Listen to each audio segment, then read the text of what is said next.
Hey everybody, welcome back to Race of History. I just got done reading a couple of books, the Gulag Archipelago being one of them, on the Russian Revolution and post-Russian Revolution. And so I'm about to go down a bit of a rabbit hole on Russia, and I'm going to start with Oversimplified's The Russian Revolution Part 1. Let's get into it. This video was made possible by NordVPN. Click on the link in the description below to get an amazing 68% off a 2-year plan.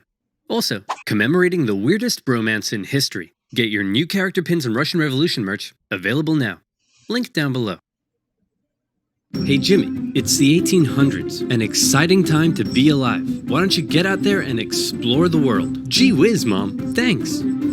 This place is amazing. Where am I? Why, you're in France, my boy. Here we come up with wacky new ways of running a country. Liberty, equality, fraternity. Whoa, welcome to the United Kingdom. Here we invented the train. Oh, aboard! Holy smokes! You're in a German factory, my friend. Here we harness fire and coal to create all these sexy lederhosen. This is incredible. I can't wait to see where I'll end up next. Where am I? You're in Russia. Have I gone back in time? No, this is just how it is. Are you a farmer? Worse. Technically, my landlord owns me, which makes me a serf. I'm scared. You should be, because I haven't eaten in 4 days, and you look pretty tasty. Hey, Jimmy, how are your travels? I hate you!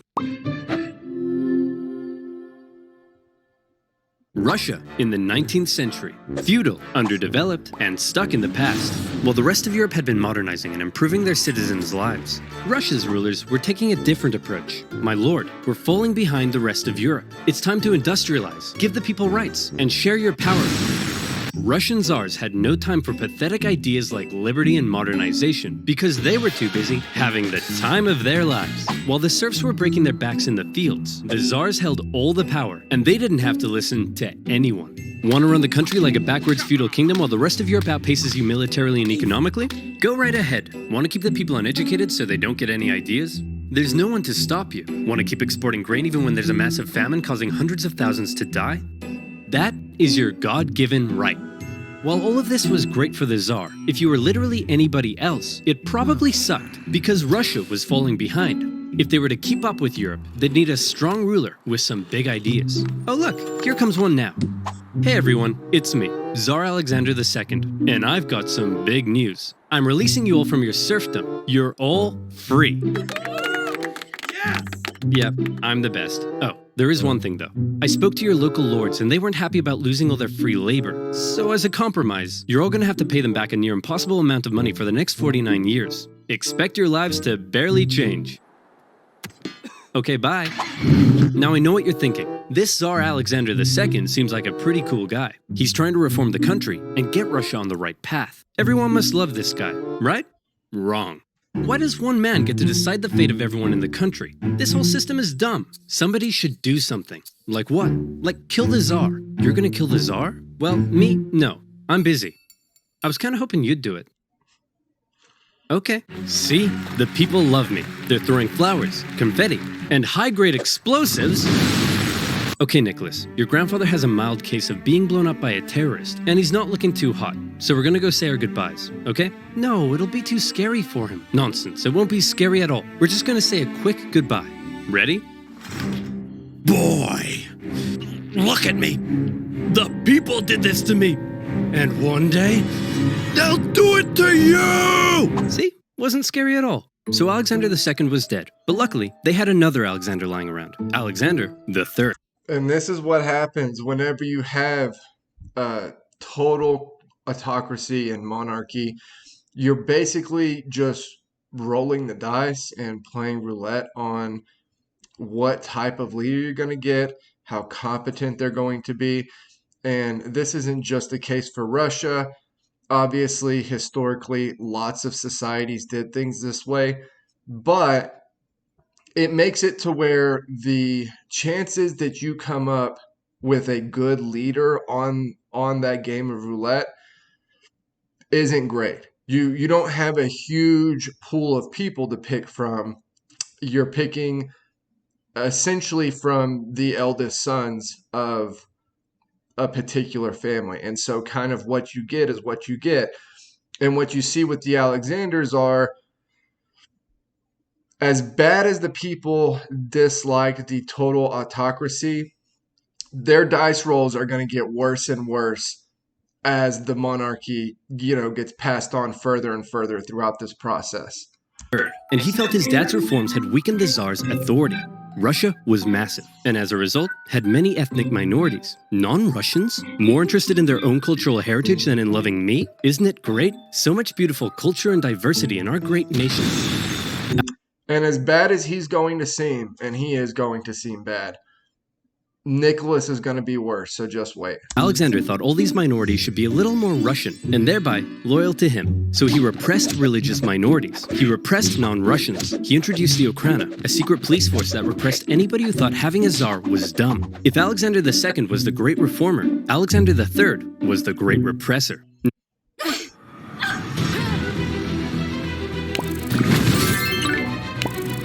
Now that's how you run a country. Hey, Dad? Ugh, great. It's my son Nicholas, who I like to call a girly girl because he's so weak and pathetic. When are you gonna grow up?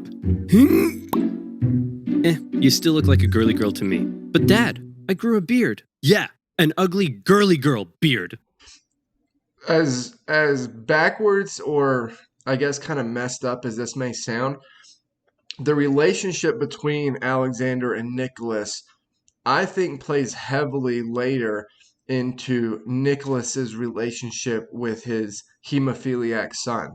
The relationships are totally different, and I think Nicholas is more or less trying to do the exact opposite of what his dad did, and it ends up the way it ends up. If Nicholas was to one day be Tsar, he needed his dad to teach him how to run the country. But his dad instead suggested that Nicholas go somewhere else. So Nicholas went to Japan, got an edgy dragon tattoo, had his head sliced off by a policeman, and then came home. Now will you teach me how to rule? I suppose it's time. Okay, there's a lot you need to know before becoming Tsar. Uh-oh. What? I've got kidney inflammation. Oh no! Upon his father's death, a totally unprepared Nicholas II ascended to the Russian throne. He wasn't a reformer like his grandfather, nor was he a repressor like his dad. Nicholas was Nicholas. Timid, easily swayed, and more interested in doing whatever the hell this is. Or this. Or this. He wasn't ready to rule, and he himself admitted it, saying, "I'm not yet ready to be Tsar. I know nothing of the business of ruling." Bit of an awkward time to bring it up. However, Nicholas firmly believed that he was chosen by God to be Russia's big daddy. And while he doubted his ability to rule, he was going to give it his best shot. And hey, who knows? Maybe he wouldn't be so bad after all. To get things off to a good start, Nicholas promised free pretzels and beer to a huge crowd in Moscow to celebrate his coronation. So enticing. Yep. There's Waldo. A proposition to starving peasants that the ensuing stampede left nearly. These videos are really good. That's kind of an interesting thing to throw in there, just for people that'll catch it. 1,500 people dead. What the hell happened? We're not sure, but you're scheduled to go party with the French at 8 o'clock. Shouldn't I stay here out of respect for the people? When have Russian czars ever respected the people? Nicholas's decision to go party with the French immediately tarnished his image. Some were calling him Nicholas the Bloody. The czars had been partying hard at the expense of the people for long enough. They'd emancipated the serfs, but failed to lift them out of poverty. They used their secret police to crack down on anyone who might criticize them, and they'd failed to modernize and give the people rights, something the rest of Europe had begun doing over a century ago. The rule of the czars was quickly becoming outdated, and more Russians began wondering if there was a better way. For many, the solution was simple. Just look to the West. Republics, democracies, and constitutional monarchies galore. But a small growing group rejected that for an even better idea, a little something they called communism. Take Vladimir Lenin, an intelligent member of Russia's middle class, and also a massive ill-tempered jerk. If you disagreed with him about anything, he wasn't afraid to call you out. You fat-headed, simple-minded, vapid, cockeyed imbecile! Tenderheart Bear is a far superior Care Bear to Bedtime Bear!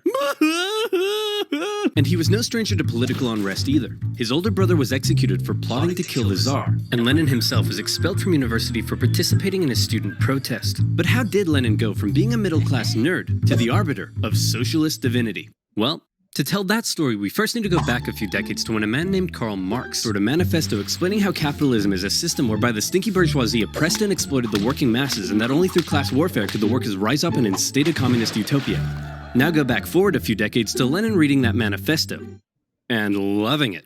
But publicly admitting you loved Marx and not Russia's Big Daddy would get you the cruelest punishment imaginable: exile to Siberia. And not just that, it's a whole kind of political back and forth at the time where there are a lot of countries and newspapers and media outlets that are specifically kind of going after Marxists and socialists. And so in Europe in general, for a good part of this time in history, it was you were going out a little bit on a limb to say openly that you were a socialist. Now, there were more free countries where there were intellectuals that did it more often, but even then, it wasn't an extremely popular kind of thing. And so, in autocratic countries, yeah, it was not accepted at all. Enjoy exile, where you'll live with your wife, chill around town, and secretly write socialist newspapers. Hey, that doesn't sound so bad. And your mother-in-law is going to live with you. Oh, no. No! Once Lenin finished his stint in Siberia, he left Russia for Europe, where he was free to hang out with other Russian Marxists and talk about how great communism was.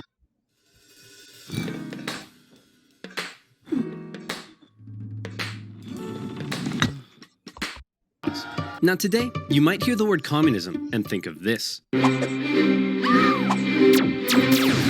But that's not how intellectuals living under a Is that what everybody thinks of when you think of communism? Bernie Sanders shooting lasers at Elon Musk? Just curious. tough czarist regime saw it. To them, communism promised a land where all were equal, where workers weren't exploited, and even people like you could get a girlfriend. So Lenin joined a party of Russian communists living in Europe, and he founded a communist newsletter that was smuggled into Russia to try to radicalize the people. However, not everyone in the Socialist Party agreed with Lenin. In fact, they disagreed with him on a lot of issues, and Lenin was so uncompromising that he caused a split in the party. During one conference, a heated debate broke out, and Lenin was unwilling to give an inch. "You pig-ignorant, half-witted, fatuous morons! Cereal is a soup!" Listen, Lenin, you're a smart guy, but you have no idea what you're talking about. We're out of here. All in favor of cereal being a soup?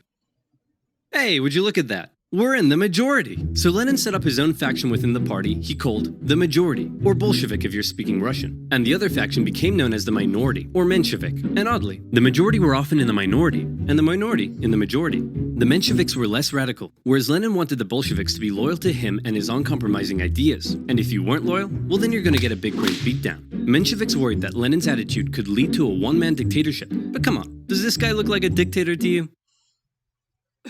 For now, Lenin remained in Europe, writing his socialist newspaper and impatiently awaiting an opportunity. And these breakdowns within the groups that are against the Tsar are going to be an issue. And so being so uncompromising with the people that, for the most part, are going after the same things politically that you are, isn't the smartest move initially. Now, that probably gets Lenin more popularity later on, but at first, it's going to be a major issue because there's all these splits between the Bolsheviks, the Mensheviks, the Duma, the soldiers, and then the workers, and you just have all of these different groups that are after kind of slightly different things or looking at things in a slightly different way. And it's going to cause problems through the early pushbacks and early revolution. Opportunity to overthrow the Tsar and bring communist utopia to Russia. Cool. A free hat. Who the heck are you? I'm definitely not a Russian secret police officer spying on Marxists. Oh crap, I don't want secret police watching me. Then you, my friend, should use NordVPN. Do you like having your identity stolen? If yes, you need therapy. If no, you'll be supporting my channel. So muchos arigatos. Yeah, go support Oversimplified. They do great stuff. Mon petit pois. Now where was I? Oh yeah. A timid, easily swayed Tsar, a massive ill-tempered jerk, impatiently awaiting a communist revolution. And revolution was coming, but not in the way Lenin thought.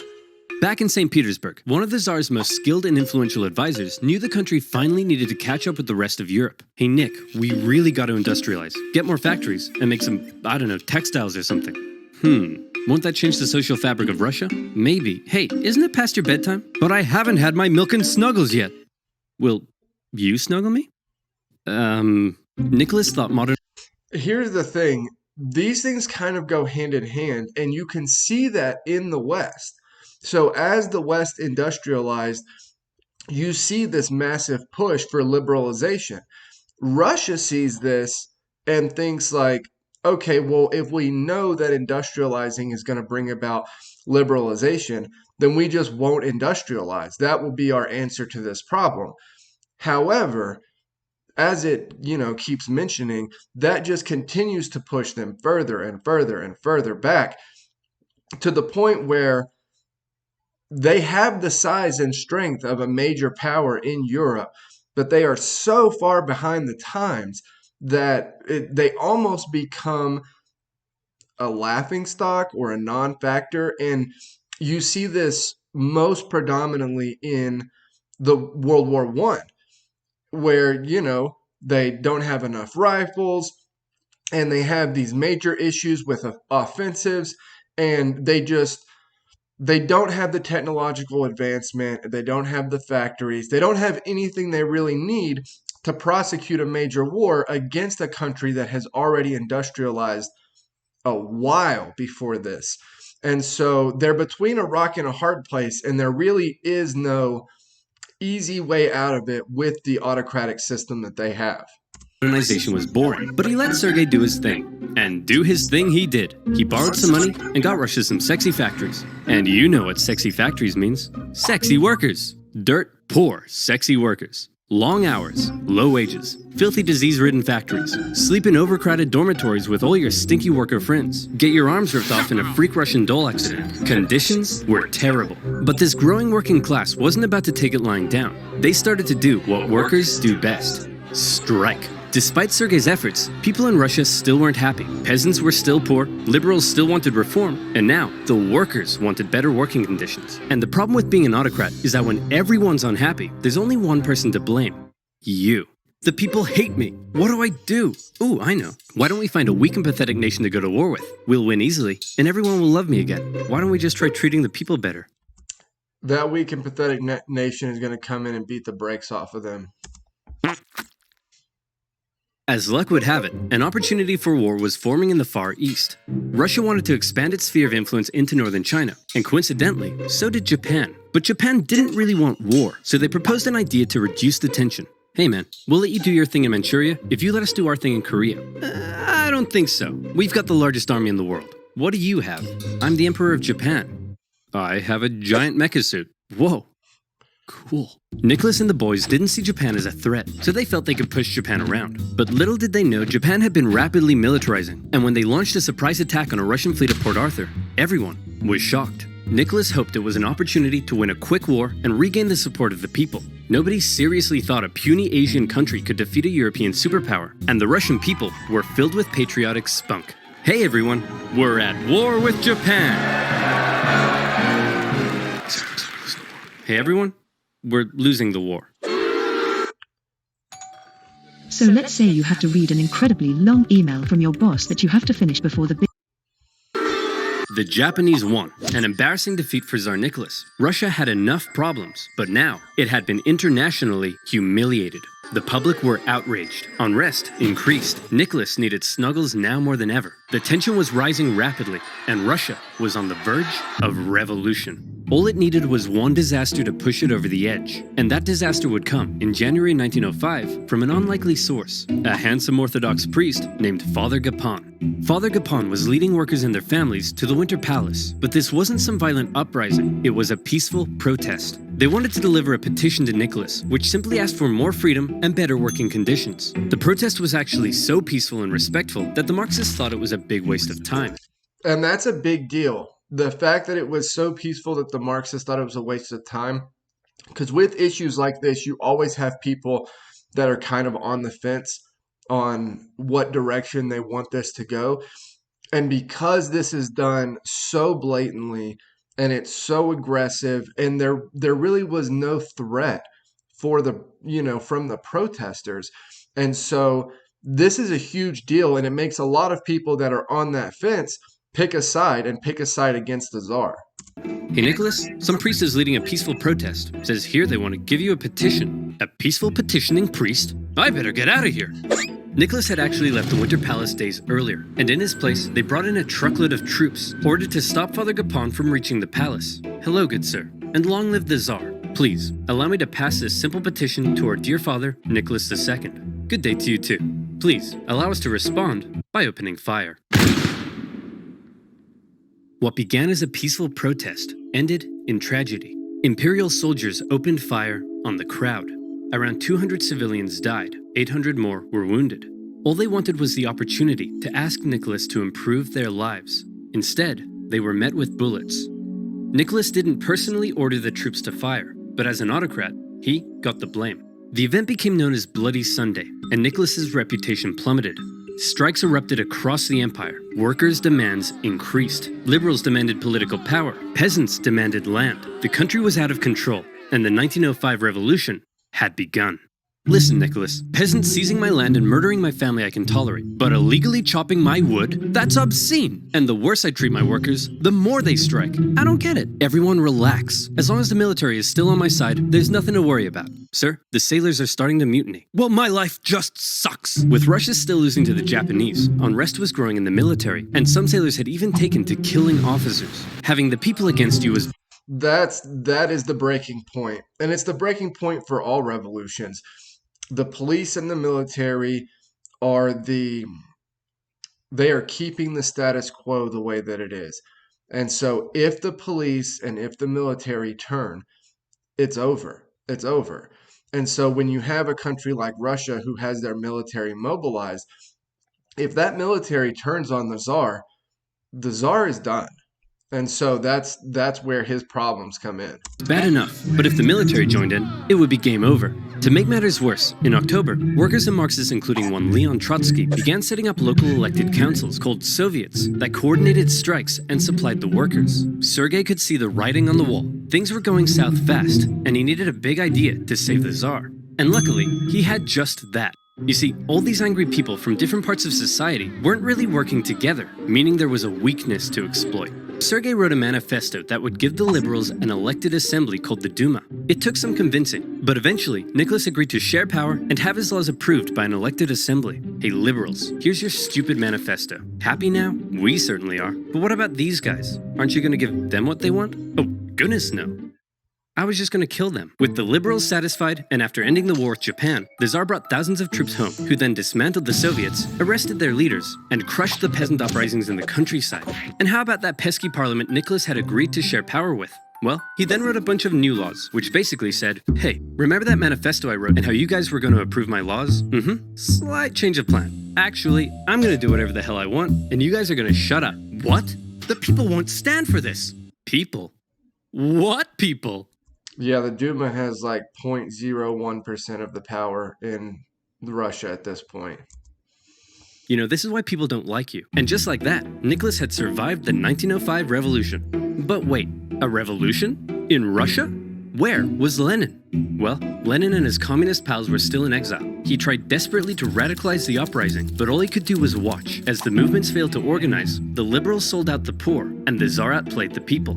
Furious, he believed Russia had missed a great chance for a real revolution. From now And people of his ilk from now on do not like the Duma. They see this as a massive betrayal. on, he felt the only way left was an armed revolution by the workers. Watching the events of 1905 unfold, Lenin learned a lot. The Tsar, however, would prove to have learned nothing. After the 1905 revolution had failed, the Tsar's new top man was Pyotr Stolypin, and he had big ideas to prevent any more chaos. Step 1, reform agriculture. This'll make the peasants love you. And step 2, we'll kill anyone who doesn't. To discourage any more revolutionary ideas, Stolypin began to crack down even harder on the Tsar's opponents, and thousands were sentenced to death. The noose even earned itself a new nickname, Stolypin's necktie. I don't get it. Oh, I see, because it goes around my neck. That's so funny. But despite the oppression, many positive reforms were also being made, and the Russian economy even began to improve. This was a problem for Lenin. If the people weren't suffering, then they wouldn't support a revolution. Still in exile and lacking funds, the Bolsheviks simply weren't in a position to do anything. Luckily, it was around this time that Lenin met an incredibly handsome Georgian with your second favorite historical mustache, Yep, he uses Stalin to get those funds. Joseph Stalin. Lenin and Stalin met at a communist convention in Finland, and Lenin liked Stalin because he was a real go-getter and was great at fundraising for the Bolsheviks. And by fundraising, I mean kidnapping, robbing, extorting, bribing, ransoming, assassinating, prison breaking, stealing, bank raiding, executioning, and stealing again. Hey Stalin, the Mensheviks aren't so hot in all this stealing, but we still need money. So the next time you do a big heist, just do it quietly. Okay, quietly. Got it. If this isn't quiet, I don't know what is. Stalin's wacky antics eventually got him exiled to Siberia, but he had established himself as a big balls Bolshevik. However, no amount of Bolshevik balls could stop what was happening. This game, you're not ready. Russian economy was making a recovery. For the Tsar, things were looking up. This is great. All Nicholas has to do is sit back and not mess anything up. Hey everyone, big news. I'd like to introduce you to my new best friend. He's a crazy, drunken, beardy, horny, scandal-ridden magic wizard man, and he smells like a goat. We're screwed. Rasputin, a dirt-poor peasant from dirt-poor nowhere. But unlike all the other dirt-poor peasants, Rasputin had holy healing powers. And when this holy mystic wandered into St. Petersburg, people began to notice. He quickly became famous, and word of this mystery man and his healing hands made its way to the royal palace. The appearance of a holy homeless healer was of great interest to the Tsar and He wasn't the only mystic there at the time. This was common in high society to have mystics around.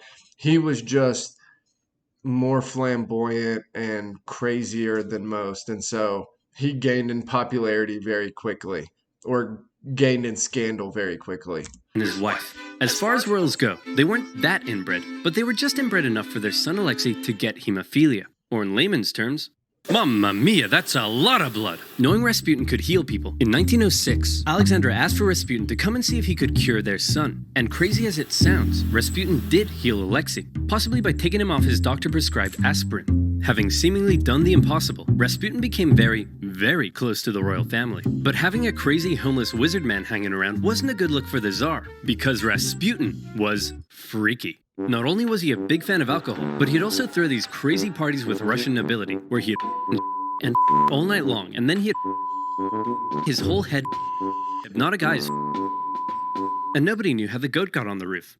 Initially, the press were banned from talking about Rasputin, but eventually, the ban was lifted, and the tabloids went to town. The whole thing was a huge scandal, and everyone was freaked out that this guy was influencing the Tsar and his wife.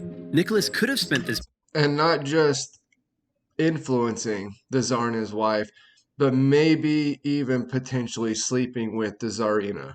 period of relative peace improving his image. Instead, he spent it doing this. But as weird as the whole Rasputin thing was, so long as the economy continued to improve and the people's lives kept getting better, maybe Nick would be okay. Maybe there would be no more revolutions. Maybe this video could even end right here.